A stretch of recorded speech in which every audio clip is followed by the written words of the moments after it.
Hi, my name is Tammy Lesniak, and I'm a therapist here at Troy Psychotherapy.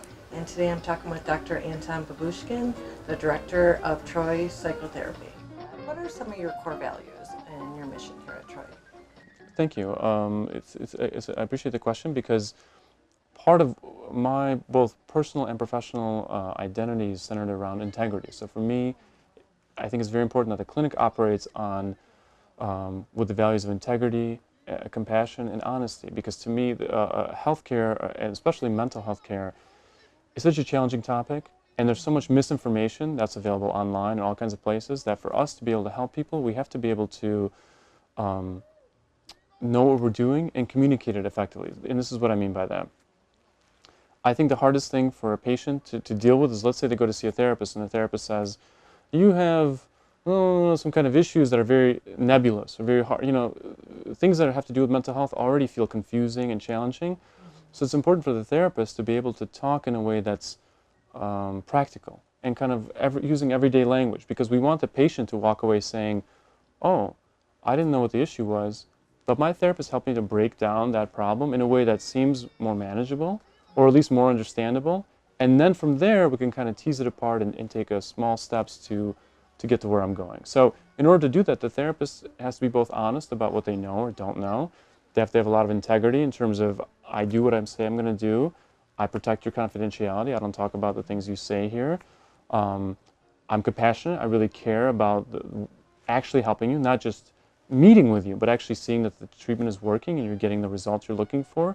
Those core values, I think, guide every step of what I do and what the therapists do here, so that the patient ends up feeling like the real resolution of my symptoms that I was looking for, I'm in the process of getting there. That's, I think, a very big deal, obviously, for the patient and for us as the provider, so that we feel we're helping them and they feel like this thing that seemed intractable or impossible seems like maybe I can actually have a better life and feel good. I think those are all very important reasons, very reassuring to the client.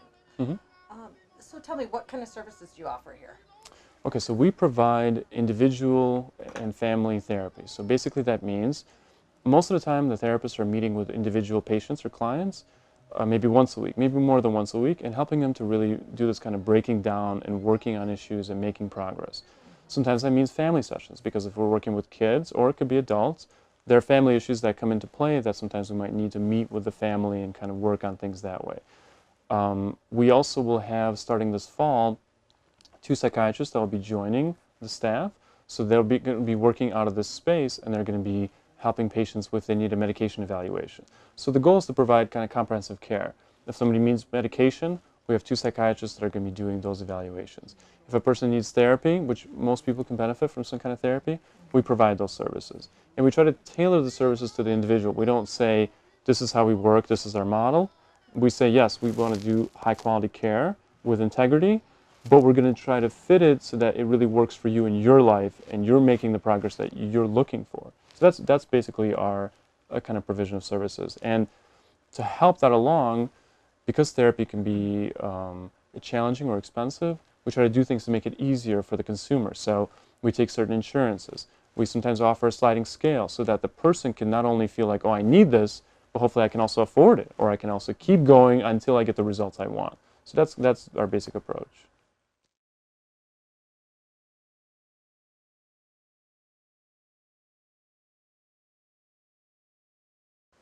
Thank you. So if somebody is listening and they like what they're hearing about Troy Psychotherapy, what are some of the steps that they should take to be able to make those first steps? Sure, and it's a nice question, because that's often one of the hardest things, how to get started, how to get the ball rolling. I'm feeling anxious or depressed or unhappy with something. I want to do something about it. That motivation is crucial. You know, when a person feels something is tough and I want to do something about it, that makes a huge difference, as I'm sure you know as a therapist, because that's what kind of drives their wish and will to work on stuff.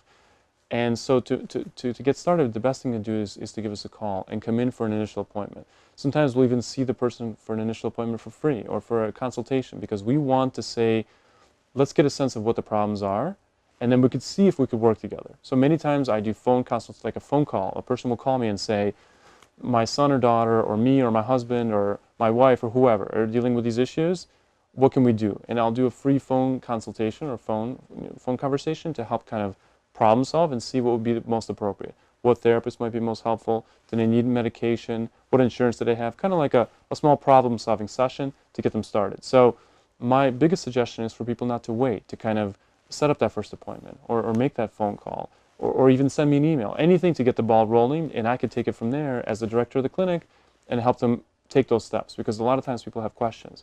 Will my insurance cover this? What are your hours? Do you work with these kind of issues? What if I don't know what my issues are? You know, many questions. And it's really hard to answer those questions on their own. The person who's seeking help may not have the background or the knowledge to answer those questions, but if they call me and talk with me, we can often find kind of practical solutions for them to get the ball rolling in the right direction. So that, I think, would be the best thing to do. That sounds like a good plan. Thank you. Yeah, nice to talk to you. Nice talking to you. Was that good? Did you? Yeah.